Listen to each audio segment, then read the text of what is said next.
Hello, children. Welcome back to my class. Before we start today's lesson, I would like to ask you some questions. Dear children, how do you spend your leisure time? I know the answer. Definitely, you may be playing. No, children? Okay, children.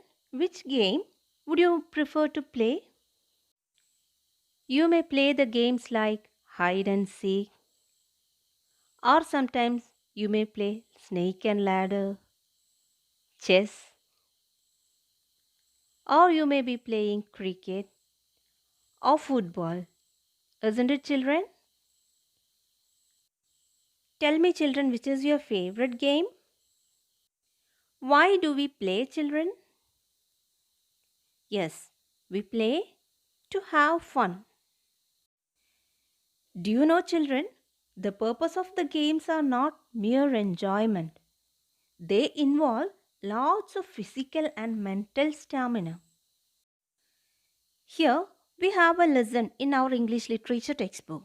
The name of the lesson is India at Play.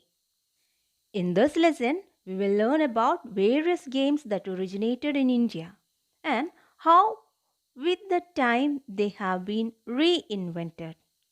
Okay, children. Games have been a part of life in India since time immemorial. Many games have originated in India and some are being reinvented today. The Pro Kabaddi League has brought Kabaddi out of the shadow, while the Indian Premier League has doubled the enthusiasm for cricket. The sporting scene in India is vibrant today as we experiment with the old and create new and exciting possibilities. Listen, children, when we think of sports, games like cricket, football, and tennis come to our mind. We rarely think of games such as kabaddi, gilli danda, and kit kit, though they have been with us for centuries and are played enthusiastically in almost every village and cities of India. What are these games? Where do they come from? And what do they mean to us? Let's read on. In the history of humankind, sports has always played an important role both as a source of amusement and a means of keeping the mind and body fit. In ancient India, as with many ancient civilizations, it was not enough to gain knowledge. The health and fitness of one's body was equally important. Long before India had embraced cricket and football, games such as kite flying, kabaddi, and kho to name a few, were played both by kings and commoners. These games do not boast of having sports stars like Sachin Tendulkar or MC Mary Kom, but they are immensely popular even today. Interestingly, the earliest forms of some of these games existed even before Mahabharata was written. Listen, children, it says that in the history of humankind, sports has always played an important role, both as source of amusement and as a means of keeping the mind and body fit. The games like kite flying, kabaddi, and kho were always there in our country, even when the king and common people played it. Though we cannot name a famous players at that time like Sachin Tendulkar or Mary Kom, but we can always say that these games were very old and these games were existed even before the Mahabharata was written. Listen to the second paragraph. Kho is one such example.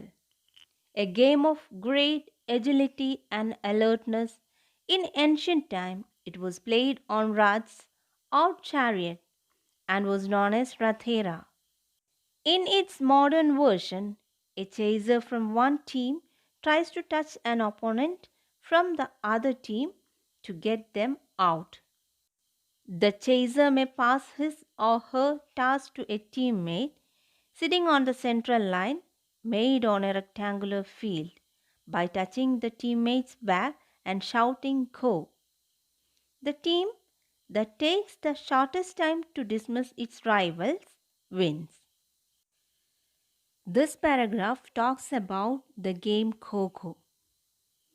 Kho-Kho, or the game of chase, was earlier played in Maharashtra. It is one of the most popular traditional Indian sports. During ancient times, it was played on rats or chariots and was called Rathera.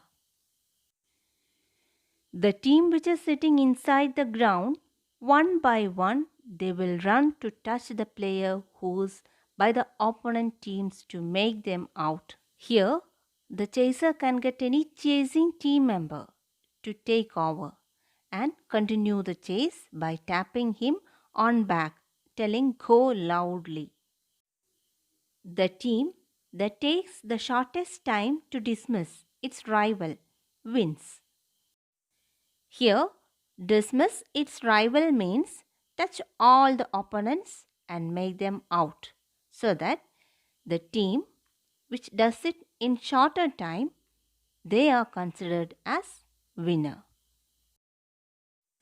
Look at the third paragraph. Another game of touching and dismissing opponents is Kabaddi. It is said to have originated from the Mahabharata incident of Abhimanyu getting trapped in a chakravyuha created by his enemies. Kabaddi is a game of breath control, raiding, and dodging. A player raids the opposing team, tries to touch an opponent, and returns to his or her team, all the while chanting Kabaddi Kabaddi and holding the breath. At the Asian Games, so far, India has always won gold in Kabaddi. So, here in the third paragraph, it is explained that how the game Kabaddi is played and how it is originated. It is believed that Kabaddi has originated from the Mahabharata incident of Abhimanyu getting trapped in Chakravyuha. Chakravyuha is a complex battle formation that is difficult to break, which is created by the enemies. So, Kabaddi is originated from the Mahabharata incident of Abhimanyu getting trapped in Chakravyuha created by his enemies. Kabaddi is a game of breath control, raiding, and dodging. Raiding here means entering the area of opposing team, and dodging means avoiding by moving quickly.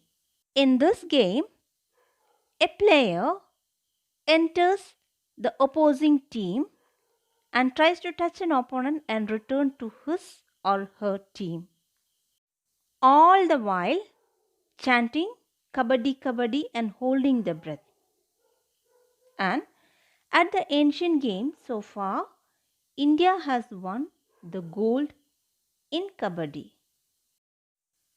Now let's learn the meanings of certain new words. Commoners, common people. Agility, swiftness. Chakravyuha, a complex battle formation that is difficult to break. Dodging, avoiding by moving quickly.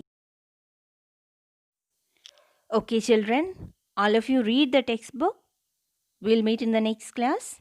Thank you and have a nice day.